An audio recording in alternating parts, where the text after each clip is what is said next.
3. Bab 3, faktor-faktor penyebab korupsi. Yang pertama, mengapa korupsi terjadi? Karena penyalahgunaan wewenang. 1. Penyalahgunaan wewenang yang dilakukan oleh orang yang mempunyai suatu kewenangan tertentu yang bekerja sama dengan pihak lain.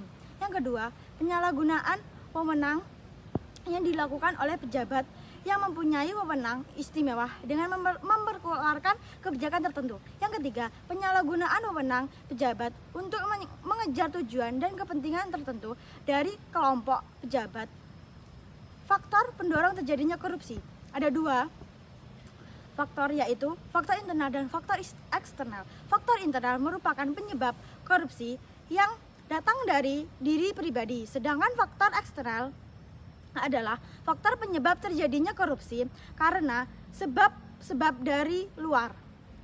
Faktor internal penyebab korupsi yang pertama, sifat tamak, sifat yang tidak pernah puas terhadap hal materi, harta, atau kekayaan yang dimiliki. Yang kedua, gaya hidup konsumtif adalah perilaku yang suka membeli barang-barang yang tidak penting dengan harga yang mahal maupun ekonomis. Yang ketiga, lemahnya moral. Namanya moral sebagai kecenderungan lemahnya iman, lemahnya rasa malu, dan kurangnya rasa jujur. Yang keempat, aspek pemahaman masyarakat terhadap korupsi karena masyarakat tidak sadar kalau terlibat dalam korupsi.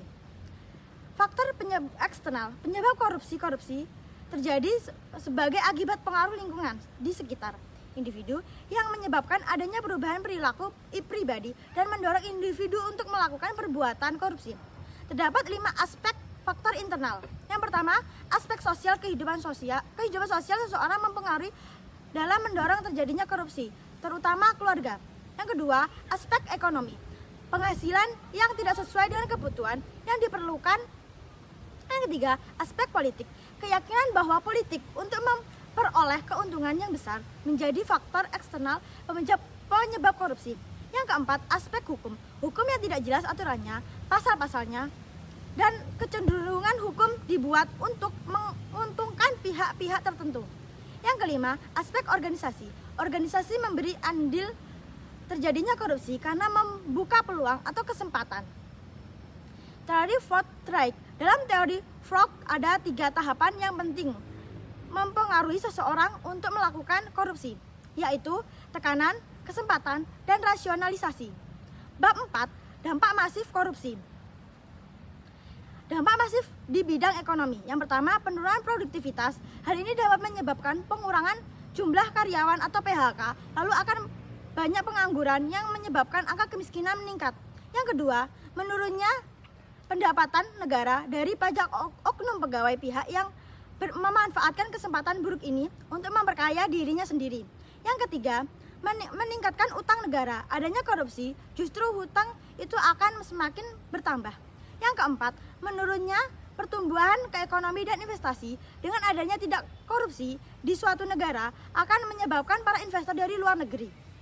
Yang kelima, rendahnya kualitas barang dan jasa. Beras dengan kualitas buruk yang tidak layak untuk dimakan, terhambatnya perbaikan untuk jembatan dan bangunan yang memburuk, tabung gas yang tidak layak berpotensi meledak dan merusak fasilitas umum dan pribadi masyarakat. Yang keenam, menambah beban dalam transaksi ekonomi. Adanya suap pungli, penyelewengan dana, melakukan pungli dalam perbuatan berbagai dokumen seperti akte kelahiran, surat izin mengemudi, dan lain-lain. Yang ketujuh, ketimpangan pendapatan. Tidak korupsi ini menyebabkan perpindahan sumber daya untuk publik ke tangan pelaku. Yang ke-8, meningkatkan kemiskinan. Kemiskinan akan merasakan mahalnya harga pelayanan publik, rendahnya kualitas pelayanan, akses air, kesehatan, dan pendidikan. Harga bahan pokok juga dapat dijangkau oleh masyarakat miskin. Rumah layak huni, kesehatan, dan lain-lain sangat sulit untuk diakses karena informasi hukum yang tidak berpihak pada masyarakat miskin. Dampak korupsi di bidang pemerintah. Etika sosial yang mati, banyak pejabat negara yang tidak merasa malu dan salah ketika melakukan tindakan